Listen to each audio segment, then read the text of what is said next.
La tormenta Brahms ya está aquí. Desata lluvias torrenciales durante toda la noche, pero también trae consigo un viento que arrecia implacablemente, una fuerza brutal y aullante que parece decidida a arrasarlo todo. Algo profundamente aterrador acaba de sacudir Francia hasta sus cimientos, sacudiendo sus cimientos más antiguos y sus certezas más arraigadas. Es mi deber hablarles con franqueza, con toda la solemnidad que este momento exige. Lo que presenciamos no es simplemente otro titular, ni una trágica estadística destinada a perderse en el interminable ciclo de noticias. No, es mucho más que eso. En los últimos días, un acontecimiento devastador se ha desatado en suelo francés. Una tragedia repentina y desgarradora, absolutamente imposible de ignorar para cualquiera que aún sea capaz de ver la realidad. Vidas se han truncado, familias destrozadas, comunidades enteras se han visto temblando, sumidas en el miedo y la incomprensión.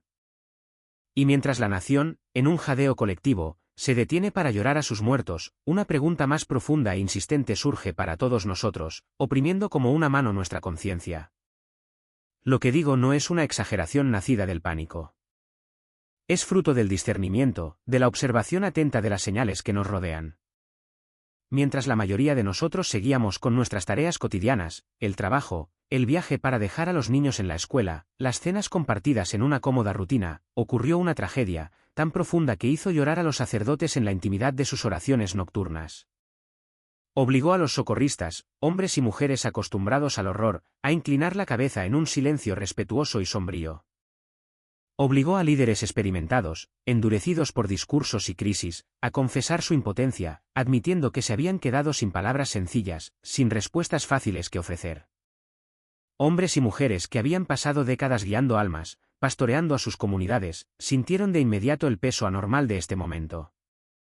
Esta tragedia, este momento que parece pesar mucho más que una simple tragedia, ya está siendo barrido por el frenesí mediático. Los medios, con su habitual prisa, han comenzado a pasar página. La historia ya terminó, archivada en los cajones de la política, disuelta en disputas partidistas y las distracciones del mañana. Para la semana que viene, podría ser solo una nota al pie, eclipsada por escándalos de famosos y las fluctuaciones de los mercados financieros. Las redes sociales siguen desplazándose, la risa regresa y el ruido ensordecedor de la vida cotidiana vuelve a ahogar el silencio del duelo. Pero bajo esta superficie turbulenta, entre quienes aún creen que las naciones tienen peso moral y que la historia tiene sentido, se ha extendido una urgencia silenciosa, como una onda expansiva invisible. Llamadas telefónicas a altas horas de la noche, mensajes enviados con manos temblorosas, conversaciones intensas entre pastores, teólogos y ancianos de diferentes tradiciones, muchos sin conocerse, pero todos percibiendo la misma verdad aleccionadora. Este momento no es un incidente aislado. No es producto de la casualidad, y de ninguna manera debe descartarse de plano. Nadie aquí afirma conocer los propósitos secretos de Dios. Pero las Escrituras siempre han enseñado que la tragedia puede ser un espejo, una llamada de atención, una llamada a la reflexión. Y cuando tales eventos ocurren a esta escala, en esta tierra, en este preciso momento de la historia, la sabiduría nos ordena detenernos. Detenernos antes de explicar, antes de discutir y escuchar. Escuchar el silencio que sigue al clamor. Porque cuando una nación se conmueve tan profundamente, nunca se trata solo de lo sucedido. Se trata de lo que revela sobre en quienes nos hemos convertido. Antes de continuar, les pido que lo hagan intencionalmente, no por costumbre. Si lo que han escuchado hasta ahora les resuena, si sienten que este momento tiene más peso que una historia pasajera, entonces quédense con nosotros. Acompañen este viaje hasta el final. Y si creen que otros necesitan escuchar este mensaje, compártanlo discretamente. Presten su voz dejando un comentario a continuación. No para debatir ni discutir, sino para demostrar que están escuchando. Y al suscribirse, eligen no dejar pasar momentos como este, sino para mantenerse alertas, reflexionar y buscar juntos la comprensión a medida que avanzamos. Lo que acabamos de presenciar en esta tierra no fue un mero accidente de la historia, ni un cruel giro del destino. Era un espejo que se ponía frente a una nación que había olvidado cómo mantenerse erguida. Hubo un tiempo en que esta deriva podía excusarse como ignorancia. Pero ya no. No en un país rebosante de conocimiento, rebosante de oportunidades y saturado de advertencias tras advertencias. Y, sin embargo, Como un trozo de madera que se suelta de su ancla, muchos han optado por dejarse llevar por la corriente que parezca más fuerte en ese momento. Placer cuando es fácil. Silencio cuando la verdad es costosa. Consuelo cuando la convicción exige valentía. La tragedia que recientemente ha sacudido a esta nación no cayó de un cielo despejado. Surgió de una larga temporada de rendición moral. Cuando llegó la tentación, negociamos con ella. Cuando la conciencia habló, la silenciamos. Cuando se requirió disciplina, la pospusimos. Y cuando la responsabilidad llamó a nuestra puerta, alegamos agotamiento.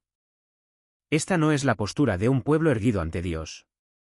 Es la postura de un pueblo que yace en el río, con los ojos cerrados, confiando en la benevolencia de la corriente. Las Escrituras nos recuerdan que el juicio rara vez llega como un trueno sin previo aviso. Con mayor frecuencia, se manifiesta mediante la eliminación de las restricciones. Dios permite que un pueblo experimente todo el peso del camino que ha elegido. Francia no fue abatida por falta de fuerza, sino porque se negó a usarla con sabiduría. Fuimos creados para gobernar nuestros deseos, para resistir la marea cuando se precipita hacia la destrucción, para mantenernos firmes incluso cuando el viento aúlla contra nosotros. Sin embargo, demasiados han cedido el control de sus vidas al impulso, la indignación, el miedo y la distracción. Escuchen esto con claridad. Una cosa es que una nación tropiece. Otra es que una nación vaya a la deriva. La deriva vacía el alma. Entrena el corazón a ceder en lugar de vencer, a excusar en lugar de arrepentirse, a culpar a las circunstancias en lugar de confrontar el pecado. Y cuando este hábito se arraiga, el juicio ya no necesita ser dramático. Este momento no solo tiene como objetivo afligirnos. Tiene como objetivo despertarnos. Dios no hiere sin propósito. Él disciplina a quienes aún les habla. La pregunta que enfrenta Francia no es si la corriente es fuerte, sino si finalmente plantaremos nuestros pies, alzaremos la vista y elegiremos permanecer firmes antes de ser arrastrados aún más río abajo. Hay una sumisión que honra a Dios, y otra que silenciosamente invita a la ruina. Francia las ha confundido. Someter nuestra voluntad a la voluntad del Señor es santo. Es sabiduría. Es vida. Pero lo que hemos practicado en cambio no es reverencia. Es retirada. No nos hemos inclinado ante Dios. Simplemente hemos eludido nuestras responsabilidades. Hemos llamado confianza a nuestro agotamiento moral, paz a nuestro silencio, y nuestra negativa a resistir la aceptación del mal. El cielo no reconoce esto como obediencia. Las dificultades que ahora pesan sobre esta nación no fueron infundadas. No son fortuitas ni simplemente desafortunadas. Son el peso de consecuencias largamente postergadas. Cuando la tentación nos enfrentó, la redefinimos. Cuando la verdad exigió valentía, la pospusimos. Cuando Dios llamó al arrepentimiento, ofrecimos explicaciones. Y cuando se requirió disciplina, elegimos la comodidad. Esto no es sumisión a la voluntad de Dios. Es resistencia disfrazada de resignación. La Escritura nunca manda al pueblo de Dios ceder al pecado, dejarse llevar por la corrupción ni ablandarse bajo presión. Sin embargo, millones ya no viven verdaderamente. Simplemente aguantan, despiertan, trabajan, se desplazan, sobreviven. Vidas vacías de vigilancia, embotadas en propósito, entumecidas por la distracción. Esta no es la vida abundante de la que habló Cristo. Es una existencia sin rumbo, un movimiento sin sentido. Dios no pone obstáculos ante su pueblo para paralizarlo. Los pone ahí para revelar lo que aún vive en el alma. La resistencia tiene como propósito despertar la fuerza. La dificultad tiene como propósito llamar al arrepentimiento. Pero cuando un pueblo se niega a levantarse de nuevo, el juicio ya no necesita gritar. Solo necesita permitir la caída. Lo que acaba de sacudir a esta nación no solo tiene como propósito romper corazones. Tiene como propósito destrozar ilusiones. La ilusión de que podemos vivir en contra del orden de Dios y aún esperar su protección. La ilusión de que la comodidad puede reemplazar la convicción. La ilusión de que dejarse llevar es inofensivo. No lo es.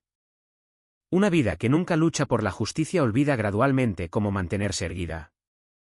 Este mensaje es para quienes se sienten cansados sin poder explicar por qué.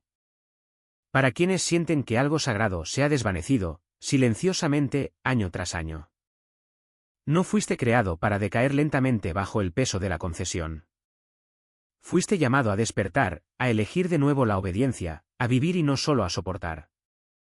Si estas palabras despiertan algo en ti, no lo ignores. Quédate con nosotros. Comparte este mensaje con quien necesite escucharlo. Deja un comentario, no como ruido, sino como testimonio. Y a medida que avanzamos, debemos centrar nuestra atención en el doloroso acontecimiento que acaba de ocurrir en suelo francés. Un acontecimiento que exige que escuchemos atentamente, no solo los titulares, sino también lo que Dios podría estar diciendo a través del silencio posterior. Lo que se desató sobre Niza no fue una tormenta cualquiera, ni una simple perturbación estacional de las cálidas aguas del Mediterráneo. Llegó con un peso, una fuerza, una sincronicidad casi deliberada, como si llevara un mensaje. Un sistema de baja presión masivo azotó la costa, arrastrando vientos de una violencia sin precedentes, dando origen a tornados donde antes reinaba el placer sin interrupciones. Calles diseñadas para el espectáculo y los paseos tranquilos se convirtieron en canales del caos. Torres de cristal, símbolos de la modernidad triunfante, temblaron sobre sus cimientos. La vida nocturna, tan famosa y vibrante, se extinguió abruptamente. El ritmo frenético de la indulgencia fue silenciado por la furia de los elementos. Niza ha sido durante mucho tiempo un símbolo, el del exceso a plena luz del día, del deseo desenfrenado, una ciudad donde la noche a menudo grita más fuerte que la conciencia. El placer se mercantiliza allí como identidad. La moderación se considera una debilidad. Lo que las Escrituras una vez advirtieron, hay de los que llaman al mal bien y al bien mal. Se ha normalizado, incluso celebrado en sus playas y clubes. Y, sin embargo, la propia tierra ahora parece gemir bajo el peso de esta inversión de valores. La Biblia es inequívoca al afirmar que el juicio a menudo comienza suavemente y luego se intensifica. Haré llover sobre una ciudad y no sobre otra, dice el Señor a través de Amós, no como un acto casual, sino como una distinción destinada a despertar a un pueblo. Antes de que el colapso sea total. La tormenta en Niza no llegó sola. Siguió años de tormentas cada vez más frecuentes, aumento del nivel del mar, calor incesante e inquietud, señales superpuestas. Jesús mismo advirtió que antes del gran ajuste de cuentas, habría angustia de las naciones, perplejas ante el bramido y la agitación del mar. Estas ya no son abstracciones poéticas. Son realidades meteorológicas.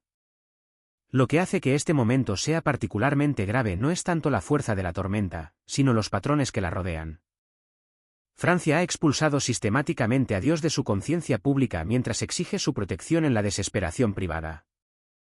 Hemos redefinido el matrimonio, ridiculizado la santidad, cambiado el arrepentimiento por terapia y bautizado la rebelión con el lenguaje de la libertad. La sangre clama desde la tierra a través de la violencia, la explotación y la destrucción casual de inocentes. Las Escrituras declaran que cuando una nación persiste en tales formas, la tierra misma reacciona. La tierra se enluta y se marchita, escribe Isaías, porque han quebrantado el pacto eterno. Testigos presenciales en Niza hablaron de una calma sobrenatural justo antes de que azotara el viento, seguida de una fuerza repentina y aplastante, como si se hubiera levantado una restricción. Otros testificaron que se habían ignorado las advertencias, se habían desestimado las alarmas y se habían retrasado los preparativos. Estos detalles son importantes. El juicio en la Biblia rara vez es una aniquilación instantánea. A menudo, fue la retirada de la misericordia lo que mantuvo a raya el desastre. Y es por eso que Niza no debe considerarse un caso aislado. De un extremo a otro del país, Francia ve sus cimientos tambalearse, incendios consumen el oeste de Francia, inundaciones azotan el corazón del país, tormentas azotan el sur de Francia y la violencia se enquista en ciudades que antaño se enorgullecían de su orden. Jesús comparó esos días con los dolores del parto, no el fin en sí, sino la prueba innegable de que algo están haciendo o siendo llamado a rendir cuentas. Lo que sucedió en Niza es solo el comienzo de la historia. Habrá más acontecimientos por venir, y su significado se aclarará con el tiempo. Por ahora, esta tormenta se alza como una bengala de socorro, una bengala misericordiosa, que sigue llamando en lugar de aplastar. El juicio de Dios no siempre viene a destruir. A veces viene a exponer, a interrumpir, a exigir atención. Muchos han visto los vientos. Menos son los que se preguntan por qué se les permitió respirar aliviados.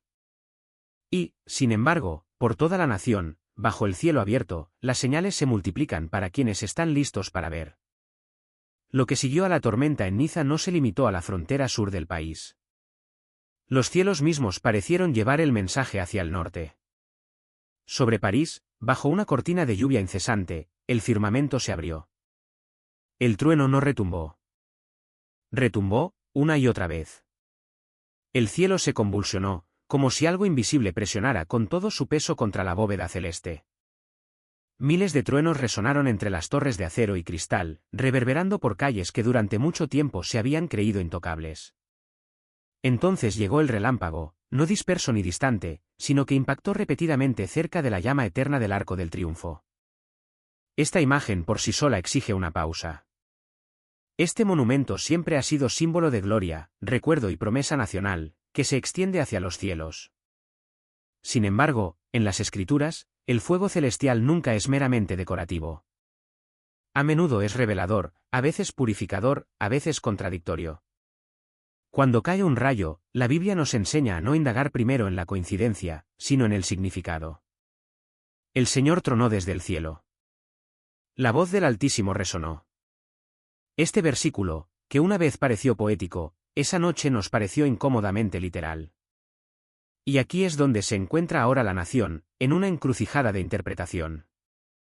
Porque siempre que Dios permite que aparezca una señal en el cielo abierto, nunca produce una sola reacción.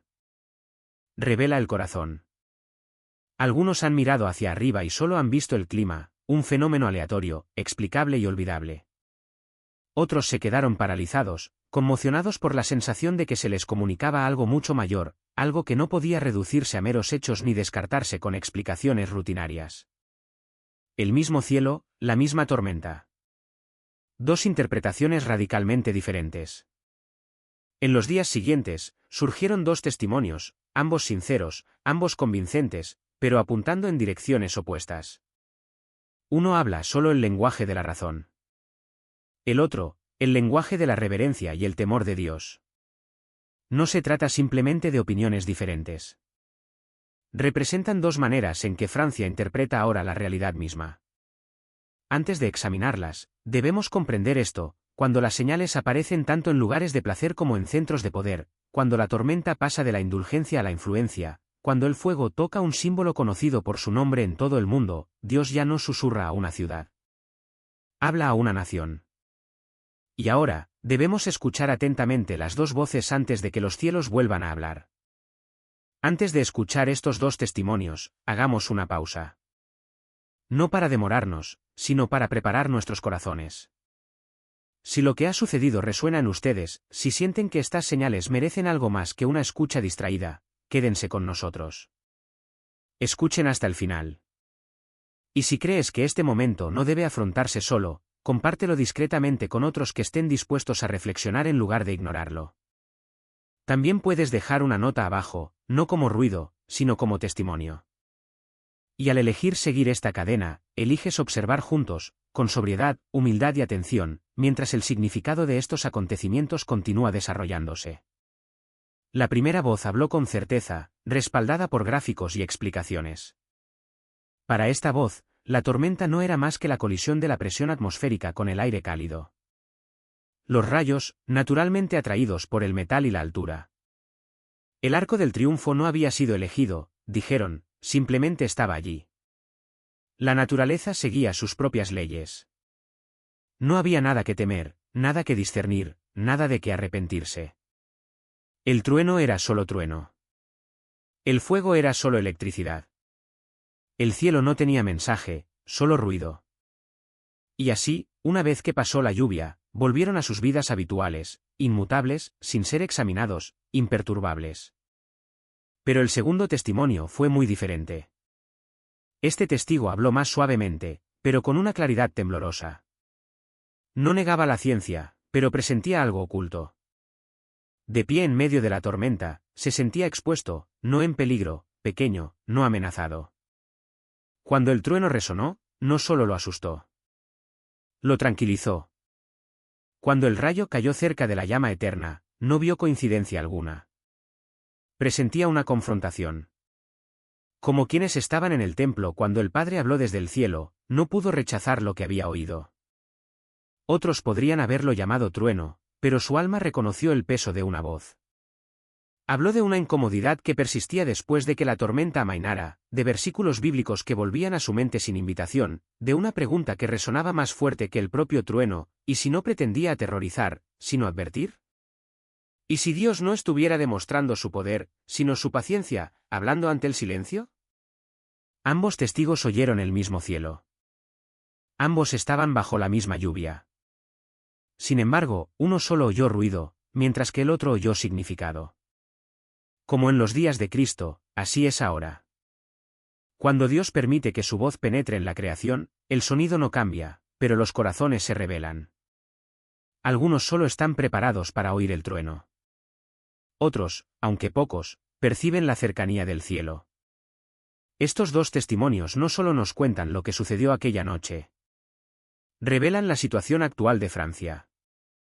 Dividida no por los hechos, sino por el discernimiento, no por la evidencia, sino por la condición del alma. Y por eso es importante lo que sigue. Porque la tormenta ha pasado, pero la pregunta que suscitó permanece. ¿Cuán preciosos son para mí, oh Dios, tus pensamientos? ¿Cuán inmenso es su suma? Si los contara, superarían en número a los granos de arena. Cuando despierto, todavía estoy contigo. Salmo 139, 17-18, cuán valiosos son los pensamientos de un gran hombre en la tierra. ¿Con qué sentimientos, entonces, debemos meditar en los pensamientos de Dios? Apreciamos los pensamientos de los sabios y buenos por sí mismos, pero cuánto mayor se vuelve su valor cuando son personales y se refieren específicamente a nosotros. Estos pensamientos de Dios son pensamientos para nosotros. Sé lo que pienso de ti. Tus pensamientos que son para nosotros. Cuán preciosos son tus pensamientos, oh Dios, para mí. Examinamos con gran interés el diario, los pensamientos registrados de aquellos con quienes, en vida, compartimos una sagrada amistad y de cuya estima y amor tuvimos el privilegio de disfrutar. Al abrir el diario divino, al desplegar los pensamientos divinos registrados en las Sagradas Escrituras, tenemos la emocionante certeza de que este gran ser me ama, se apiada de mí, me abraza. Si es reconfortante pensar a menudo en un venerado amigo terrenal, ¿cómo será ocupar los pensamientos de aquel que es mejor que el mejor, más amoroso que el pariente humano más amoroso? Un padre terrenal le escribe a su hijo en una tierra lejana, nunca estás ausente de mis pensamientos. Tal es también la reconfortante declaración de nuestro Padre Celestial. El más humilde y solitario de sus hijos en la tierra puede decir, soy pobre y necesitado, pero el Señor piensa en mí. En cierto sentido, estamos rodeados por los pensamientos de Dios.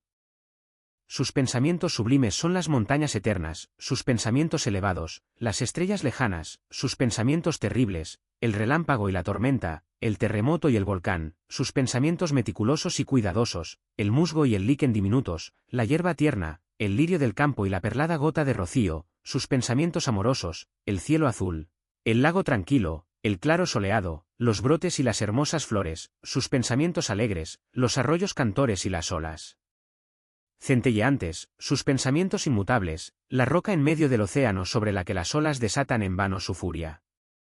Pero no es en estos símbolos mudos, indefinidos y a menudo misteriosos que los pecadores redimidos por la sangre de Jesús pueden descubrir los verdaderos alientos y las palabras divinas del corazón mismo de un Padre reconciliado. Él nos ha hablado en estos últimos días a través de su Hijo. Es en Cristo que cada pensamiento de Dios se vuelve precioso, un siervo angelical de consuelo y esperanza, un manantial profundo de gracia y amor insondables, que refleja la imagen y la paz del cielo. Jesús es la verdadera escalera de Jacob, por la que pensamientos tras pensamientos de ternura indescriptible descienden desde el santuario más alto. El Padre es representado en una figura imponente, confiándole un pensamiento bendito tras otro, para que Él los pronuncie como palabras adecuadas a los cansados. ¿Y cuán preciosos son estos pensamientos de Dios? Él puede decir con verdad de ellos, porque como los cielos son más altos que la tierra, así son mis caminos más altos que vuestros caminos, y mis pensamientos más que vuestros pensamientos. Infinito, inmutable, eterno, un repique glorioso, que lleva sus ecos de eternidad en eternidad. Podemos intentar estimarlos, pero sea cual sea la estimación, superan con creces nuestra imaginación. Ahora, dice el apóstol, a aquel que es poderoso para hacer muchísimo más abundantemente de lo que pedimos o entendemos, según el poder que actúa en nosotros. Dios ama y Él aprecia incluso nuestros pobres pensamientos sobre Él. Se ha escrito un libro de recuerdos para quienes temieron al Señor y meditaron en su nombre. Oh, cómo deberíamos apreciar y recoger sus inefables pensamientos hacia nosotros. Deberíamos tomarlos para resolver nuestras dudas, calmar nuestros temores, aliviar nuestras penas y silenciar nuestras aprensiones. Quizás para suavizar nuestras almohadas de enfermo o de muerte. Estos, como música temblorosa en un santuario sagrado y venerable, que llega al oído extasiado, han caído con sus vibraciones celestiales sobre más de una mente abatida, afligida, turbada y pensativa, despertándola a la esperanza y la confianza, a la paz y la alegría. Tal ha sido la experiencia de los creyentes de todos los tiempos, cuando los pensamientos me abruman, tus consuelos, tus pensamientos consoladores, alegran mi alma. Con el devoto salmista, estos pensamientos parecen haber formado el tema de la meditación matutina. Pues añaden nuestro versículo lema, cuando despierto, todavía estoy contigo. ¿Qué es el hombre?, exclama un santo de una época aún más temprana, para que lo engrandezcas, y pongas en él tu corazón, y lo visites cada mañana. En este pequeño volumen de lecturas devocionales diarias, solo hemos podido hacer una breve selección de estos preciosos pensamientos. Muchas, verdaderamente muchas, oh Señor Dios mío, son las maravillas que has hecho. Las cosas que has planeado para nosotros, nadie puede decírtelo. Si yo las hablara y las contara, serían demasiado numerosas para enumerarlas. Pero que estas pocas chispas de fuego vivo, un puñado de brasas tomadas del altar sagrado, sirvan para encender el combustible o reavivar la llama del sacrificio matutino, o quizás del vespertino. Seguramente nada puede avivar mejor la fe y avivar el amor, disminuir la tristeza y desarmar la tentación, moderar y moderar las ansiedades y preocupaciones de la vida, suavizar nuestras alegrías terrenales, santificar nuestras tristezas terrenales y elevar y dignificar nuestras búsquedas terrenales, que ir al mundo, escalando sus montañas de trabajo y descendiendo sus valles de cuidado, preocupado y solemne con un pensamiento de Dios. Con descendencia infinita. ¿Cuán preciosos son para mí tus pensamientos, oh Dios? Porque así dice el alto y sublime, el que habita la eternidad, cuyo nombre es santo, yo habito en la altura y la santidad, y también con el quebrantado y humilde de espíritu, para vivificar el espíritu de los humildes y para vivificar el corazón de los quebrantados. Isaías 57, 15. Este versículo puede llamarse reverentemente la propia descripción que Dios hace de sus dos moradas. ¡Qué contraste y disparidad tan asombrosos, morar en la eternidad y en el vientre humano! Los grandes de la tierra se asocian con los grandes, los reyes tienen sus moradas en palacios. Uno de los palacios de Dios es el corazón humilde. Inconcebible es la distancia de esas estrellas cuya luz tarda millones de años en llegar a nuestra tierra. Y, sin embargo, ¿qué es eso? Un simple palmo comparado con la distancia que separa a la criatura del Creador. Somos solo de ayer, nuestros días son como una palma, como un sueño al despertar. La eternidad es la duración de la vida, la biografía del Todopoderoso. Edades y eras son las páginas del vasto volumen. Si nuestra distancia de Él es grande como criaturas, es aún mayor como pecadores. Sin embargo, este Altísimo, que mora en el lugar alto y santo y cuyo nombre es santo, se digna ser el huésped del espíritu humilde y contrito, y escuchar sus suspiros de penitencia. Oh humildad inefable e inimaginable. El soberano terrenal que visita la morada de la pobreza es la imagen y el símbolo ilustrativos de la condescendencia en la tierra. Sin embargo, ¿qué es esto, después de todo, sino un mortal visitando a otro mortal? Pero aquí está la omnipotencia habitando con la debilidad, la majestad habitando con la nada, lo infinito habitando con lo finito, la divinidad habitando con el polvo. Como este precioso pensamiento ennoblece, eleva y consagra el alma humana. Esta morada terrenal se vuelve eternamente ilustre donde la realeza ha residido. Si alguno me ama, dice Jesús, guardará mi palabra, y mi Padre lo amará, y vendremos a él y haremos morada con él. ¿Qué es el hombre, oh Señor, para que le prestes tanta atención que lo visites? Prepara mi corazón para recibirte. Abre tus cielos y desciende. Llena los atrios de su templo con tu gloria. Que todos sus poderes, rociados como los vasos sagrados de antaño con la sangre de la consagración, se dediquen a tu servicio. Los sacrificios aceptables a Dios son un espíritu quebrantado, un corazón quebrantado y contrito, oh Dios, no desprecias. Destruye todo pedestal de orgullo. Hazme humilde. Manténme humilde. ¿De qué tengo que jactarme? De nada. Dependo continuamente de tu bondad. Mi existencia, mi salud, mi fuerza, mi razón, todo proviene de ti, el gran dueño que puede, en un abrir y cerrar de ojos, paralizar la fuerza, destronar la razón, detener el pulso de la vida gozosa y escribir en todo lo que tengo, y Cabot, la gloria se ha ido. Esto es aún más cierto en lo espiritual. Soy un pensionista, hora tras hora, de la gracia y el amor redentores. Sin Jesús, estaría perdido para siempre. Es postrándome a los pies de su cruz que puedo aprender cómo el más grande de todos los seres puede ser el más condescendiente de todos. Dejé de asombrarme de todo, dijo un creyente, después de descubrir el amor de Dios por mí en Cristo. ¿Quién como el Señor nuestro Dios? Él habita en lo alto, se inclina para contemplar los cielos y la tierra. Amor eterno. Cuán preciosos me son, oh Dios, tus pensamientos. Con amor eterno te he amado, por eso te prolongué mi misericordia. Jeremías 31, 3. He aquí un pensamiento eterno de Dios. En el principio, antes de que la tierra existiera, creyente, retrocede con tu imaginación a las eras del pasado, antes de que el trance de la eternidad fuera interrumpido por cualquier manifestación visible de poder, antes de que se erigiera un solo templo en el espacio, antes de que un solo ángel batiera sus alas o se escuchara una sola nota del canto del serafín, cuando solo Dios habitaba en esas sublimes soledades. Entonces pensó en ti, y ese pensamiento fue amor. Piensa en la soberanía de ese amor. Él no dice, me amaste con tu pobre amor terrenal, por eso te atraje hacia mí. No, no, no es por nada en ti, ninguna bondad prevista de tu parte. La gracia es la razón de todo lo que Él ha hecho.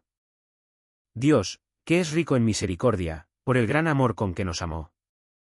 Tendré misericordia, es su propia declaración, de quien yo tenga misericordia. Jacob, ese joven astuto, intrigante y perspicaz. Amé a Jacob, pero aborrecí a Esaú.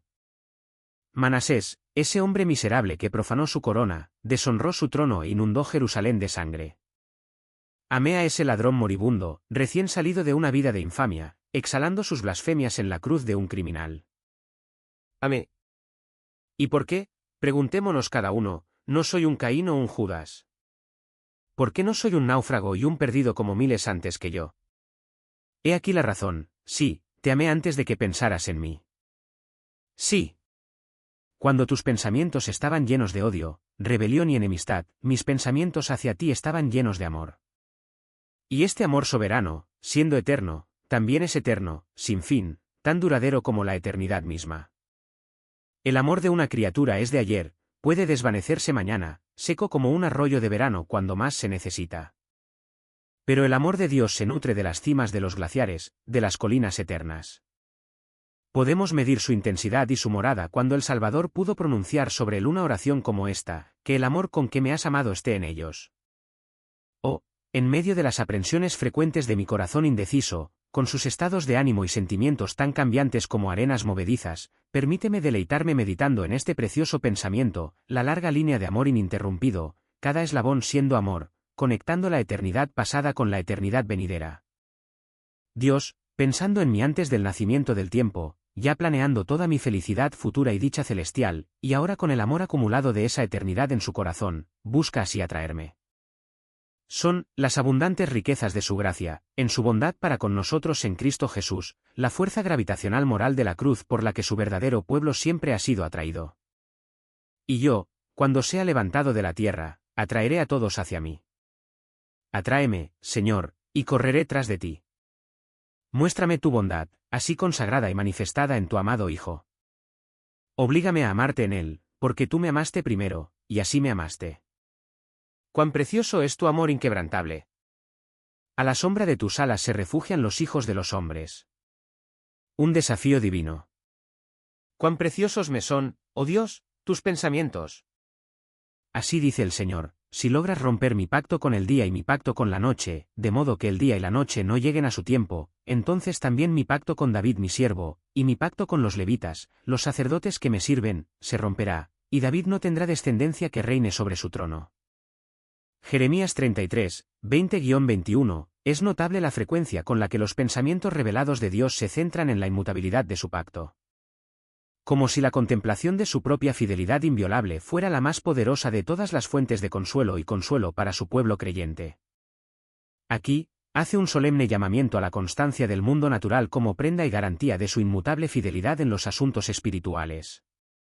Nada parece tan constante como la sucesión del día y la noche, el cambio de estaciones, el sol poniéndose con la marea alta en el dorado oeste y volviendo a levantarse como un gigante renovado. Mientras la tierra perdure, dijo el gran creador de su propio mundo, tal como emergió una vez de las aguas del diluvio, siembra y cosecha, frío y calor, verano e invierno, día y noche no cesarán.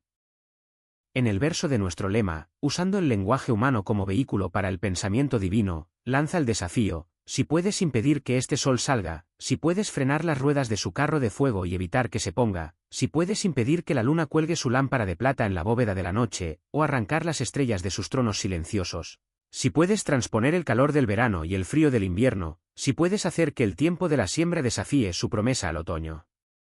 ¿Qué espera, entonces? Pero no antes, romperé mi pacto con mis siervos elegidos.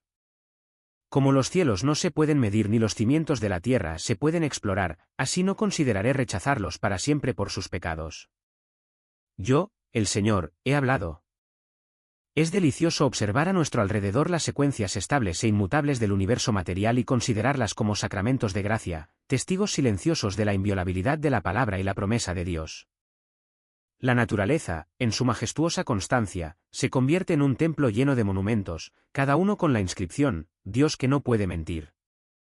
El Dios de la naturaleza y el Dios de la gracia son uno. Y aquel que, durante 6000 años, ha dado una prueba tan inquebrantable de fidelidad en una economía, porque continúan hasta hoy según tus ordenanzas, también será fiel en el cumplimiento de las disposiciones más permanentes de la otra. Alzad los ojos a los cielos y mirad la tierra, porque los cielos se desvanecerán como humo, la tierra se desgastará como un manto, y sus habitantes morirán como moscas, pero mi salvación durará para siempre, y mi justicia no tendrá fin. Es un pacto eterno, bien ordenado en todas las cosas y seguro. ¿Cómo podría ser de otra manera, ya que se basa en la obra y la justicia de Jehová Jesús, Emmanuel, Dios con nosotros? Antes de un solo. Si este pacto fracasa, la inmutabilidad debe primero volverse mutable, y Dios mismo debe dejar de ser Dios. Apoyándonos en este fundamento seguro, podemos lanzar con valentía el desafío. No Dios Padre, pues Él ha justificado. No Cristo, pues Él murió. No los ángeles en las alturas, ni los demonios en las profundidades. La naturaleza universal, en el himno incesante de su propia constancia, proclama y celebra la seguridad y protección de nuestro pacto. Sus 4 grandes evangelistas, primavera, verano, otoño e invierno, respaldan las palabras del volumen inspirado. En boca de los 2 testigos, día y noche, cada palabra es establecida. Así, en referencia no solo a la gloria, sabiduría y poder de Dios, sino a su propósito y promesa de salvación para su pueblo, noche tras noche revela conocimiento. Pero los planes del Señor permanecen para siempre, los propósitos de su corazón, de generación en generación. El pensamiento de los pensamientos. ¡Cuán preciosos me son tus pensamientos, oh Dios! Porque de tal manera amó Dios al mundo, que dio a su Hijo unigénito, para que todo aquel que en él cree, no se pierda, mas tenga vida eterna. Juan 3:16. Esto es lo que Cipriano llama un océano de pensamiento en una gota de lenguaje. ¿Quién puede sondear las profundidades de este pensamiento de Dios? Conformará el tema y el misterio de la eternidad. Muchos y gloriosos son sus pensamientos sobre su pueblo, pero este es el centro y el foco de todos, alrededor del cual se agrupan todos los demás.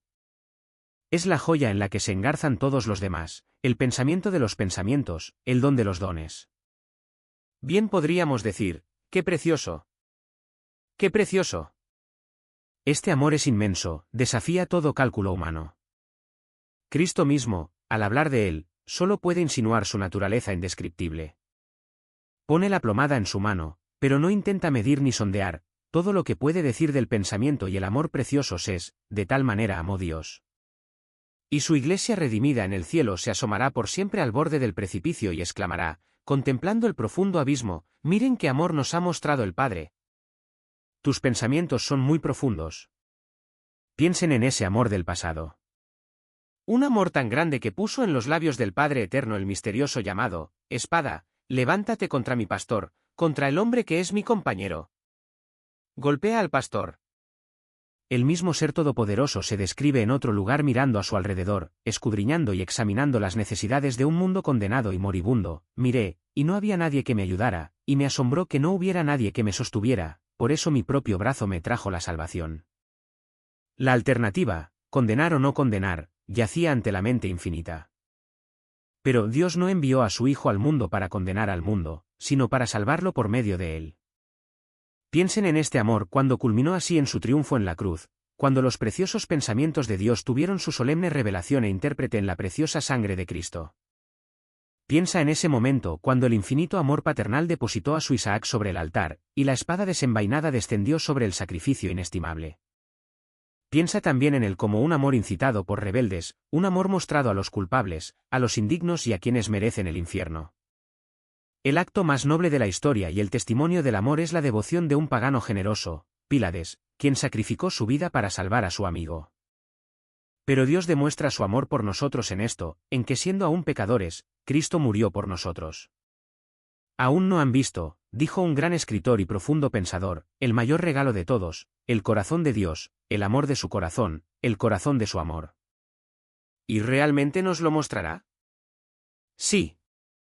Devela esa cruz y mira. Fue su única manera de mostrarnos su corazón.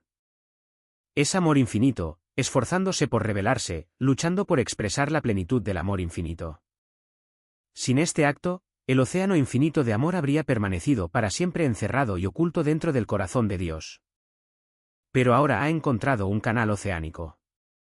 Más allá de esto, no puede ir. De una vez por todas, la prueba ha sido dada. Dios es amor. Mis pensamientos no son tus pensamientos, dice el Señor. Y mis caminos son mucho más altos de todo lo que puedes imaginar.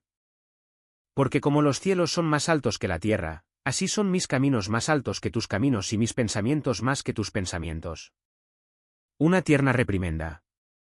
Cuán preciosos son para mí tus pensamientos, oh Dios, ¿por qué dices, Jacob, y te quejas, Israel, mi camino está oculto al Señor, y mi justicia es despreciada por mi Dios?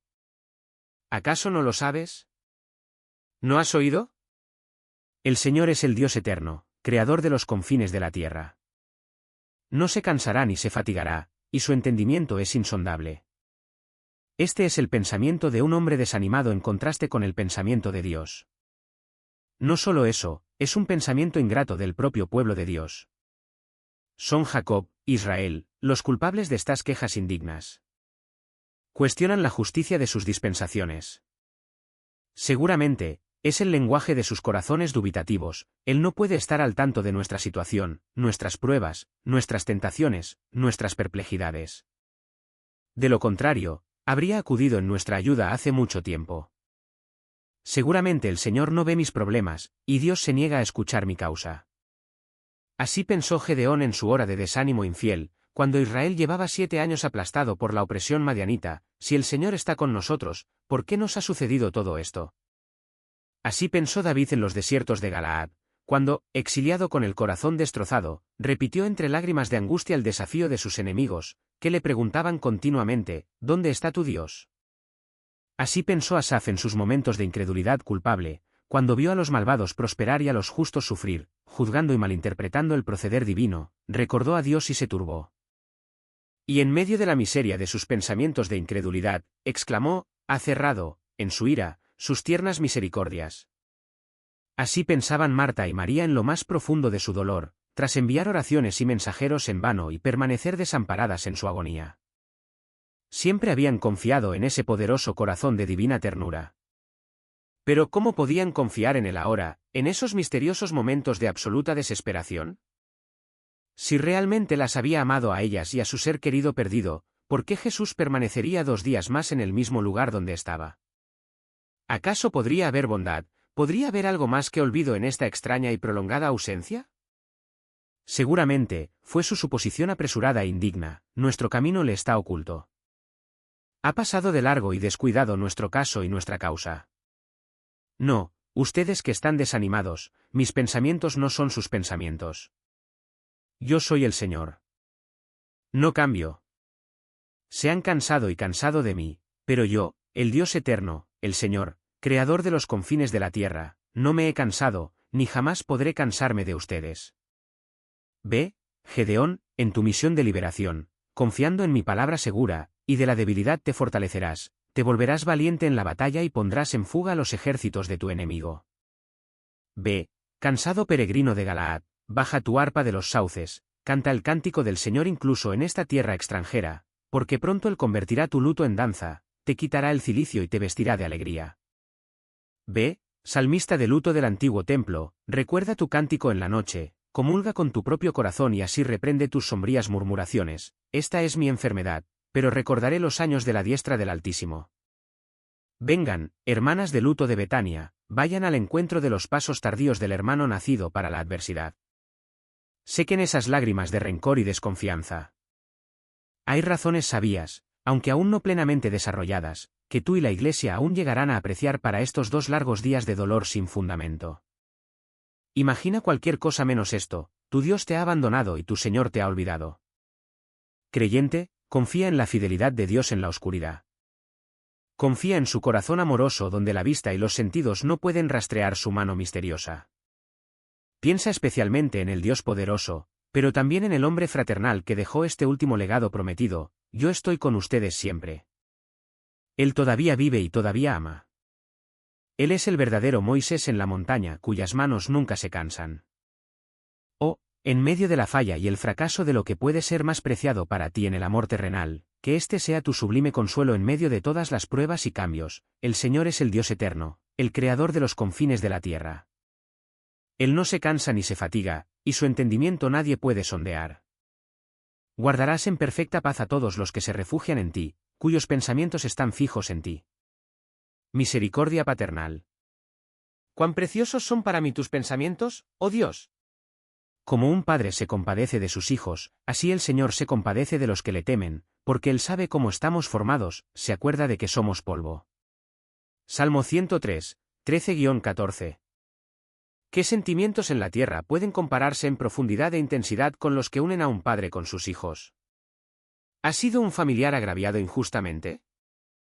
Muchos hombres aceptarían con gusto el daño y el ridículo inmerecidos, soportarían en silencio la lengua de la calumnia y el chisme, y recibirían en silencio las flechas de la malicia, pero no podrían permanecer impasibles ante la afrenta o el estigma que alguien intenta infligir a su hijo. ¿O acaso un padre ve sufrir a su hijo? Podría soportar el dolor con relativa calma. Pero cuando ven una enfermedad lenta y torturante que marca surcos en la mejilla del joven y apaga la luz en la mirada del joven, el hierro les traspasa el alma. Con gusto arriesgarían su propia vida si la de su ser querido estuviera en peligro. Muchos padres han estado junto a una tumba prematura y han dicho entre lágrimas de angustia: ojalá hubiera podido morir en tu lugar. Contempla, oh creyente, en los pensamientos amorosos y compasivos y en los tiernos actos de piedad del Padre terrenal, hay una imagen y un símbolo de los pensamientos y el amor de Dios por ti. Más aún, Él se identifica con el sufrimiento y las injusticias de sus hijos. Hiérelos, y lo hieres a Él. Quien los toca, toca a la niña de sus ojos. Dice, como David le dijo a Abiatar: quédate conmigo, porque quien busca tu vida busca la mía, pero conmigo estarás a salvo. ¿Cuándo y dónde comienza este amor compasivo de Dios? Cuando aún estaba lejos, su Padre lo vio. Los pensamientos de compasión de Dios estaban sobre nosotros cuando no pensábamos en compadecernos de nosotros mismos.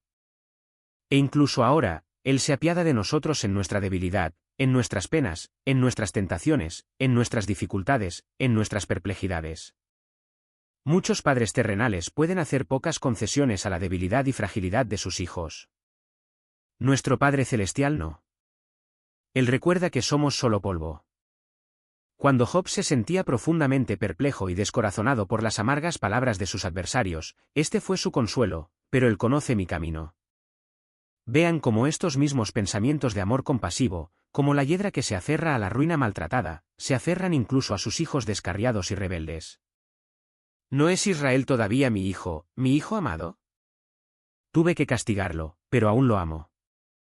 Lo anhelo, y ciertamente tendré misericordia de él. Oh, bendita seguridad, este gran ser me ama, tiene misericordia de mí, y me ama incluso en medio de mi olvido culpable, mi desagradecido vagar, y continúa llamándome su hijo amado. Tengo en él un amor donde se combinan la paternidad, la hermandad y la hermandad. Levántate, ve con tu padre.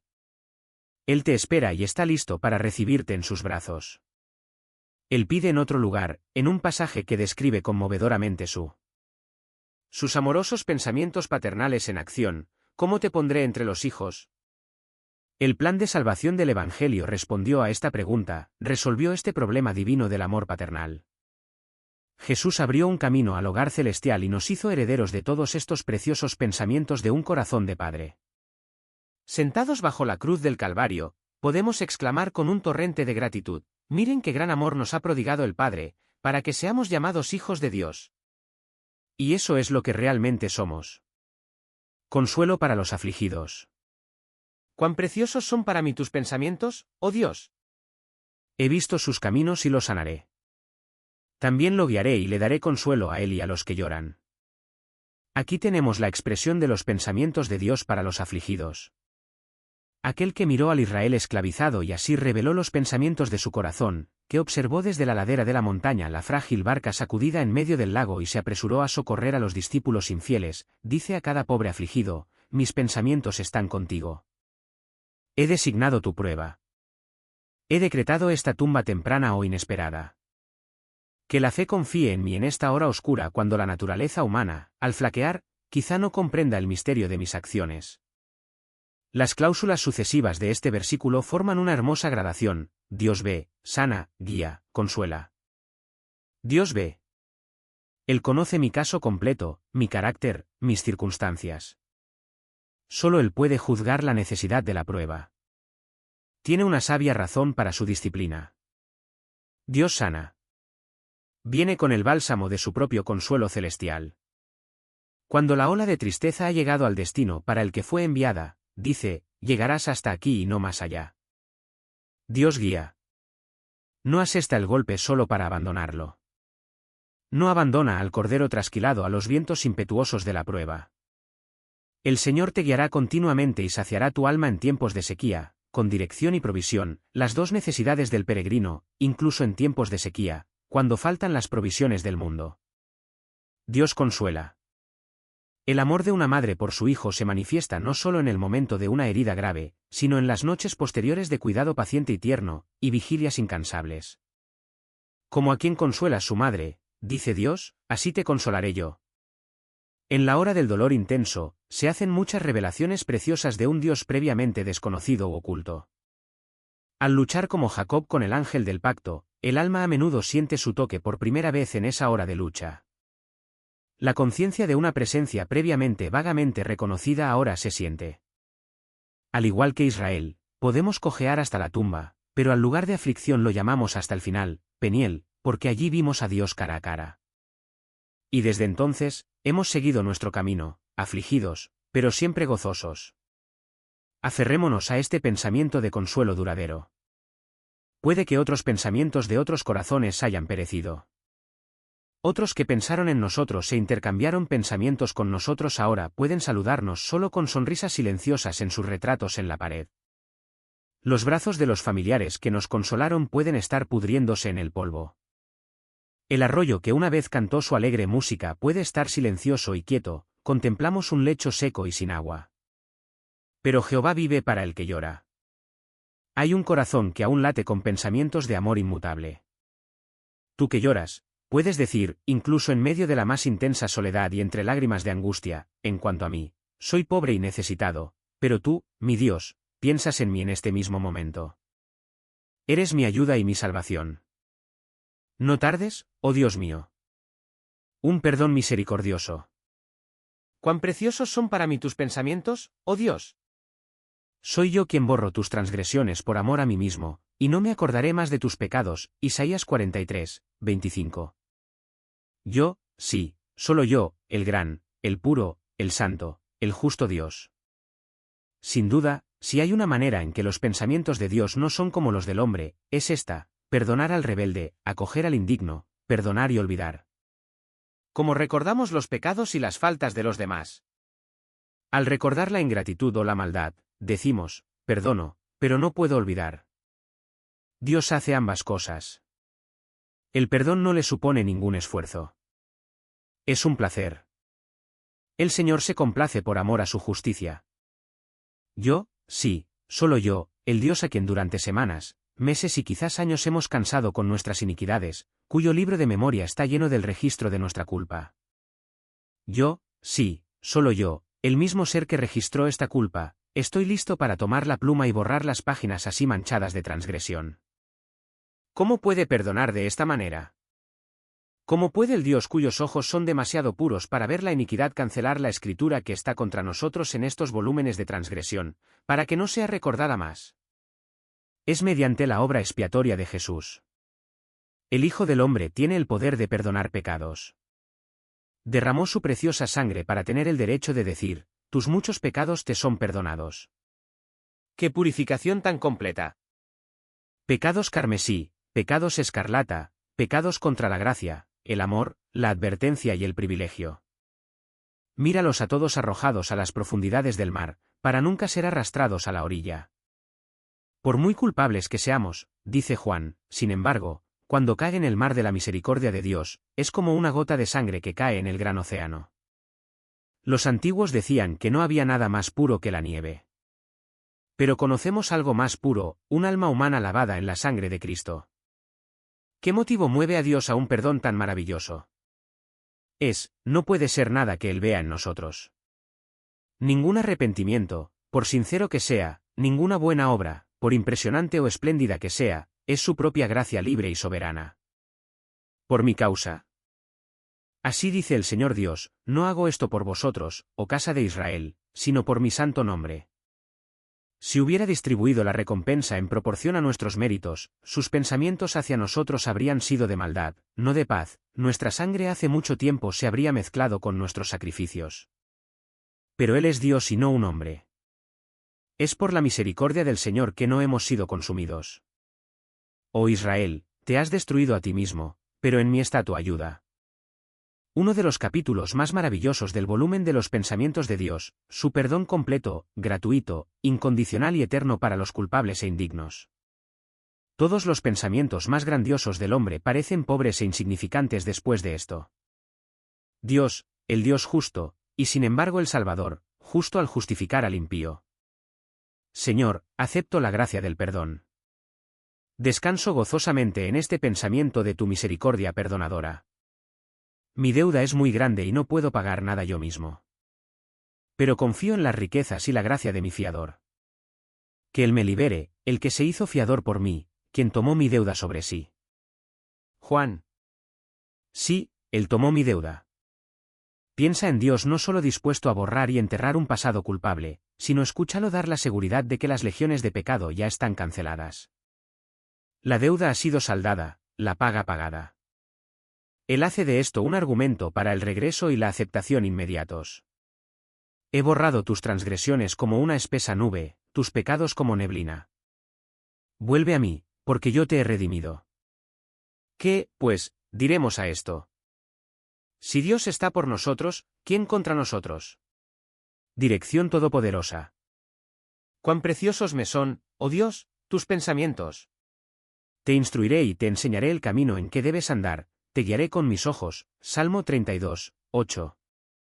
No puedo tener una seguridad más preciosa que esta, que estoy bajo la dirección constante y amorosa de mi Padre Celestial, que Él establece los límites de mi morada y dirige todos los eventos para mi bien, que toda mi vida es un plan dispuesto por Él. Cada pequeña contingencia aparente, así como cada punto de inflexión significativo y hora de crisis, es parte de ese plan. Dios examina cada camino que toma una persona.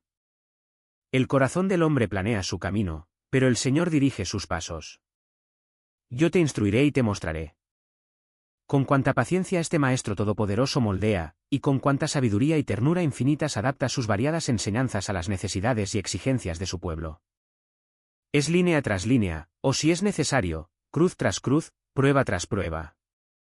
O quizás las providencias sorprendentes ya no sean necesarias. Bastarán sus suaves indicaciones. Te guiaré con mi mirada. El terremoto, el huracán, el viento, el fuego quizá ya hayan cumplido su propósito. La voz suave y sutil ahora basta.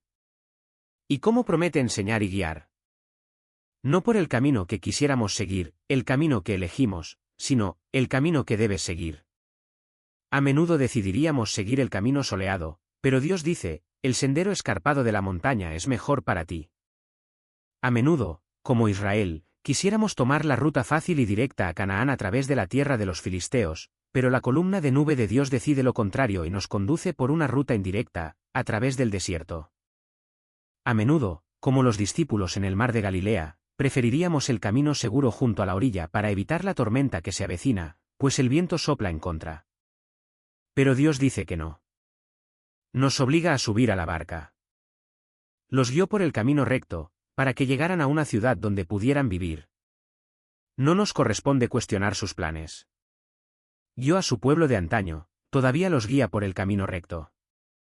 Llegará el día en que, en palabras de Agustín, con la nave y la carga a salvo, y sin un cabello de nuestra cabeza dañado, alcanzaremos el refugio de nuestro anhelo. Reconoceremos la sabiduría en cada lección terrenal, la necesidad de cada ola en el mar turbulento. El jardinero debe ocasionalmente someter sus plantas a un trato aparentemente severo, cortándolas, podándolas, mutilándolas, reduciéndolas a formas desgarbadas antes de que florezcan. El verano, sin embargo, pronto reivindica la sabiduría de su trato en sus racimos de variada fragancia y belleza. De igual manera, a veces, nuestro jardinero celestial considera oportuno usar sus tijeras de podar. Pero ten por seguro que no hay una sola poda superflua ni redundante. Entenderemos y reconoceremos la infinitamente sabia necesidad de todo cuando la planta haya florecido por completo, bañada en los matices y difundiendo la fragancia del cielo. Creyente, ve y continúa tu camino, regocijándote en la enseñanza y guía de la sabiduría infalible. Te guiaré con mi mirada. La mirada vigilante del pastor de Israel, que no duerme ni se adormece, está sobre ti día y noche, en la enfermedad y en la salud, en la alegría y en la tristeza, en la vida y en la muerte. ¿Acaso no lo percibe el que pesa los corazones? ¿Acaso no lo sabe el que guarda tu vida? Pero el Señor vela por los que le temen, por los que confían en su amor inagotable. Ayuda a los débiles. ¿Cuán preciosos son para mí tus pensamientos, oh Dios? No temas, gusano de Jacob, yo te ayudaré, dice el Señor, tu Redentor, el Santo de Israel. Isaías 41, 14. Gusano de Jacob. ¡Qué debilidad, qué insignificancia, qué indignidad! Sin embargo, es este gusano rastrero e indefenso el que ocupa los pensamientos de Dios, recibe su compasión y tiene la seguridad de su ayuda todopoderosa. Creyente, quizás abrumado por una gran lucha de aflicción, o temblando ante el sentimiento de tu indignidad y culpa, llorando por la frialdad de tu fe, la tibieza de tu amor, la frecuencia de tus recaídas, la inconsistencia de tus mejores propósitos y la debilidad de tus mejores servicios, tu Dios se acerca a ti. Él lo recuerda bien. Aunque seas un gusano, sigues siendo el gusano de Jacob, su amado del pacto. Y él te dice que sus pensamientos hacia ti son de paz, no de mal. Observa su mensaje de consuelo, no tengas miedo. Observa su promesa, yo te ayudaré. La garantía que da para el cumplimiento de esa promesa es su propio gran nombre, dice el Señor, tu Redentor, el Santo de Israel. ¿Por quién será restaurado Jacob?, dice el profeta Amós, porque es pequeño. Aquí tenemos una respuesta, será restaurado por el poder de su Dios del pacto, el Dios que dio a Jesús como garantía para el otorgamiento de todas las demás bendiciones. Yo mismo te ayudaré. Sí, pobre, débil, tembloroso, Jehová, tu Redentor, el Santo de Israel, en otras palabras, la omnipotencia, el amor y la justicia están de tu lado y comprometidos con tu salvación.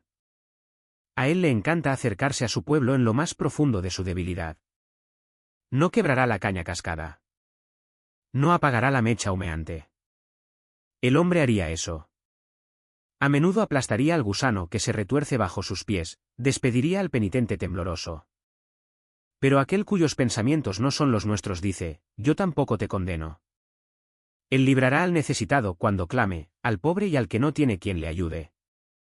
Todos los descendientes de Jacob, hónrenlo, reverencienlo, todos los descendientes de Israel, porque no ha despreciado ni se ha burlado del sufrimiento de los afligidos, no les ha ocultado su rostro, sino que ha escuchado su clamor. Escuchen el testimonio de un suplicante tan humilde: invoqué tu nombre, oh Señor, desde lo profundo de la fosa. Te acercaste el día que te invoqué. Dijiste, no temas. Procura ser humilde. Es a los humildes a quienes Dios da gracia. Él perfecciona la fuerza en la debilidad. Cuando los altos cedros, dice Pierre Henry, caen, los arbustos están a salvo. Cuando soy débil, dice el gran apóstol, entonces soy fuerte. El gusano de Jacob, el hombre cojo de Peniel, se fortaleció en el preciso momento de su aparente debilidad. Recibió un nuevo nombre. Como príncipe, tuvo poder con Dios y prevaleció. Que sea mío el avanzar con la fuerza del Señor Dios. Yo te ayudaré es suficiente para todas las emergencias del presente y todas las contingencias de un futuro incierto y quizás oscuro. Pero bienaventurados aquellos cuya ayuda es el Dios de Israel, cuya esperanza está en el Señor su Dios. Soberanía. Cuán preciosos son para mí, oh Dios, tus pensamientos. Yo formo la luz y creo las tinieblas. Traigo prosperidad y creo desastre. Yo, el Señor, hago todas estas cosas. Isaías 45, 7. Qué triste sería el mundo si estuviera gobernado por el destino, si sus luces y sombras mezcladas, sus alegrías y tristezas, fueran el resultado de un accidente caprichoso o de una casualidad ciega y caprichosa. Qué bendición pensar que cada acontecimiento que me sucede es un pensamiento de Dios, el cumplimiento de su inmutable propósito. ¿Es este el mundo material? Él es quien forma la luz y crea la oscuridad, quien establece el sol y la luna para sus estaciones, quien da al mar su decreto, quien cuida al gorrión al caer, quien cuida el lirio en el campo y quien pinta la flor más pequeña que florece en el prado. ¿Es este el mundo moral? Todos los acontecimientos están predeterminados y preestablecidos por él. Hago la paz y creo la desgracia. Tanto la prosperidad como la adversidad son por su designio. El Señor que una vez preparó la planta de sombra para Jonás también preparó el gusano. Él da y quita. Él moldea cada lágrima. Las pone en su odre. Él las conoce todas, las cuenta todas, las atesora todas. Ninguna cae sin su orden, sin ser notada. La suerte se echa en el regazo, pero la decisión completa recae en el Señor. Sobre cada acontecimiento de la naturaleza y la providencia, escribe, yo, el Señor, hago todas estas cosas. De hecho, sus pensamientos son a menudo misteriosos, y sus caminos inescrutables. A veces nos vemos llevados, en medio de los desconcertantes laberintos de sus acciones providenciales, a exclamar, oh Señor, cuán grandes son tus obras y cuán profundos tus pensamientos. Que sea nuestro deber aplazar nuestro juicio hasta su pleno desarrollo. No podemos imaginar los pensamientos ni las intenciones del arquitecto o ingeniero cuando se prepara el terreno para los cimientos de una estructura gigantesca. El ojo profano solo puede ver montones de escombros informes, un caos. Pero gradualmente, semana tras semana, vemos cómo sus pensamientos cobran forma en formas visibles y sustanciales de orden y belleza. Y cuando el edificio finalmente se presenta ante nosotros, completo, discernimos que todo lo que era misterio y confusión al principio era parte necesaria de la obra. Lo mismo ocurre ahora con las misteriosas obras de Dios. A menudo, en vano, intentamos comprender los designios del arquitecto todopoderoso entre el polvo y los escombros de los cimientos terrenales. Esperemos pacientemente hasta contemplar la estructura completa de la eternidad. Oh, bendita seguridad, precioso pensamiento de Dios, que el telar de nuestra vida está en manos del gran diseñador, que es el quien teje los hilos de nuestra existencia, la luz y la oscuridad, el bien reconocido y el mal aparente. La cadena de lo que erróneamente se llama destino está en sus manos.